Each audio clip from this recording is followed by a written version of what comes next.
VP service was fueled by... And before I open the floor for manifestations and questions, let me express kung dito your basic budget for the Office of the Vice President.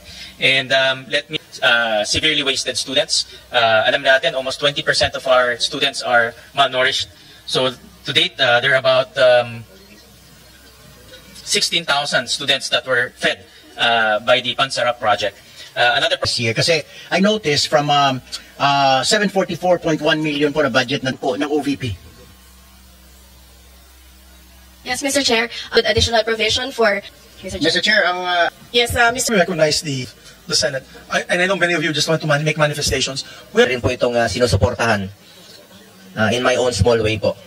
The mentions having able to provide relief goods to disaster-stricken areas and assist more than 200,000 in Natin sa Office of the Vice President para maging working Vice President siya.